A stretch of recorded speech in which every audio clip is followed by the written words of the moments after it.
반갑습니다. 4월 4일 토요일 꿈청 영상 큐티 사순절 34번째 말씀을 함께 나누겠습니다.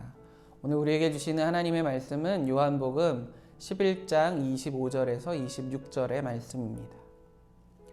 예수께서 이르시되 나는 부활이요 생명이니 나를 믿는 자는 죽어도 살겠고 무릇 살아서 나를 믿는 자는 영원히 죽지 아니하리니 이것을 내가 믿느냐. 아멘. 신약 성경을 시작하는 4개의 복음서 마태, 마가, 누가, 요한복음은 말 그대로 복음 그 자체이신 예수님의 생애와 사역을 전하는 책입니다. 이 4복음서를 함께 비교하고 대조해 가면서 읽어가다 보면 같은 사건이나 이야기들이 한편으로는 비슷하게 많이 겹치기도 하면서도 또 다른 한편으로는 조금씩 다르게 표현되거나 묘사되는 내용들을 발견할 수 있어요. 또 다른 복음서들에는 기록되지 않은 고유한 이야기가 유독 한 복음서에서만 나오는 경우도 볼 수 있는데요. 오늘 본문 말씀이 담겨져 있는 이 나사로 에피소드도 요한복음에서만 등장하는 이야기로 익히 알려져 있습니다. 이 복음서, 4개의 복음서들에 대해서 이야기를 할 때 일반적으로 간단히 그 개요를 말하라 이렇게 얘기하면 이와 같은 성격들을 가지고 있다고 해요. 예수님의 계보로 시작하고 있는 마태복음은 유대인의 왕으로 오신 예수님을 그리고 있고, 마가복음은 하나님의 종으로 오신 예수님을 더 부각해서 말씀하고 있습니다. 누가복음은 예수님의 그 치유하시고 사람들을 돌아보시는 그 사역들을 많이 다루면서 예수님의 인간적인 성품을 강조하고 있고요. 오늘 우리가 읽은 이 요한복음은 예수님의 이 신적인 성품을 부각하고 있는 책으로 익히 알려져 있어요. 근데 이 안을 보게 되면 왕인데 종, 인간인데 신이라고 하는 다소 모순을 일으키는 내용이 복음서 안에 얽혀서 우리에게 나타나고 있다고 하는 사실입니다. 이것을 역설이라고 하는데요. 논리적으로는 모순을 일으키긴 하지만 그 속에 중요한 진리가 함축되어 있는 것으로 간주할 때 역설, 파라독스라고 이야기를 합니다. 우리 기독교 신앙, 특별히 부활 신앙을 믿고 있는 우리들은 이 주님께서 말씀하시고 보여주신 역설의 진리를 믿음 안에서 우리가 그 내용을 이해하고 믿을 수 있게 된다라고 하는 사실이에요. 성경 속에는 여러 가지 역설적인 이야기들이 많이 나옵니다.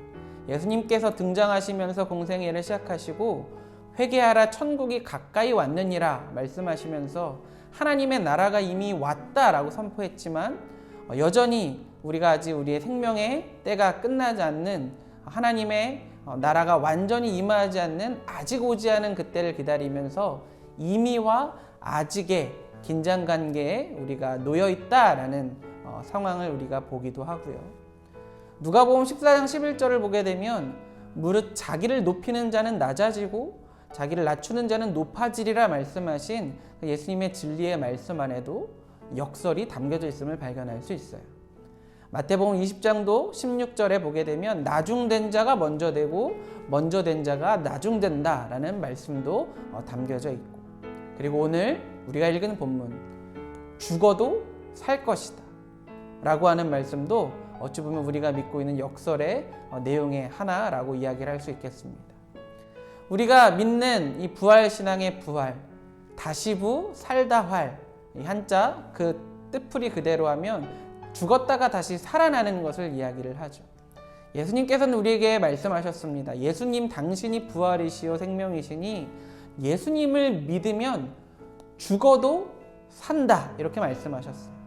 특별히 우리의 육신에 숨이 붙어있는 이 살아 숨쉬는 시간 동안에 예수님을 믿는 사람은 영원히 죽지 아니한다 라고 말씀하시면서 이것을 믿을 것을 우리에게 요청하시고 계신 것입니다. 예수님의 부활, 기독교의 진리로 선포되고 그리스도인들의 신앙의 뿌리가 되는 이 부활은 사실 역설적인 이야기입니다. 그러나 우리가 신앙으로 고백함과 동시에 과학적인 검증이 필요한 영역이 아니라고 이야기할 수 있는 이유는 이 부활이라고 하는 것이 인간의 능력으로 이루어질 수 있는 게 아니라 인간의 한계를 뛰어넘고 계신 하나님의 영역에서 이루어지고 실현 가능한 사건이기 때문이에요. 하나님께서 우리를 향해 선물하신 당신의 계획, 예수 그리스도의 성육신, 신이 인간이 되셨다라고 하는 것도 역설이고, 또 십자가 죽음을 통해 부활하셔서 많은 사람들에게 부활의 소망을 주셨다고 하는 것도 역설일진데, 이 모든 일은 하나님이 하시지 않으면 불가능한 일이라고 하는 사실입니다. 오늘 우리는 사순절 여정, 부활절을 향해서 달려가고 있습니다. 예수님의 부활하심을 믿기 위해서 나간 우리의 신앙 여정에, 그러나 우리는 예수님의 그 육신을 보거나 만나지는 못했어요. 그런데 우리는 예수님을 언제나 만났다라고 신앙 고백하고 있죠. 우리가 읽은 요한복음도 예수님이 누구인지 알려는 사람은 예수님을 만나야라고 이야기를 하고 있는데, 우리는 실제 이 땅에 육신을 입고 있으신 그 예수님을 만나고 있는 시간을 살고 있지는 않습니다. 실제로 예수님의 제자 중에 하나였던 도마도 예수님의 그 못 박히신 손과 발에 자국, 허리 창자국 보고 만지지 않고는 못 믿겠다라고 이야기했을 정도니 말이죠. 그러나 예수님께서 믿음 없는 자가 되지 말고 믿는 자가 되라 라고 말씀하시면서 도마의 믿음을 이끄시는 그런 이야기들도 우리가 접하게 됩니다. 지금 우리가 육신의 눈으로 예수님을 직접 볼 수는 없지만, 그럼에도 불구하고 예수님에 대한 이야기를 듣고 알게 되고 결정적인 순간에 우리는 그 예수님의 죽음과 부활을 믿게 됩니다. 그러면서 우리는 표현하죠. 예수님을 만났다고 말입니다. 보지 않았지만 우리는 예수님을 만났습니다. 부활하신 예수님께서 승천하신 이후에 사람의 몸으로 사람들과 함께 하지 않으시게 된 이후에 성령님의 은혜의 활동을 통해서 우리는 부활의 주님을 만납니다. 부활하셔서 승천하신 영광의 그리스도 예수께서 성령 안에서 자신을 보여주시고 드러내 주셔야만 우리는 부활의 주님을 만날 수 있다라고 하는 사실입니다.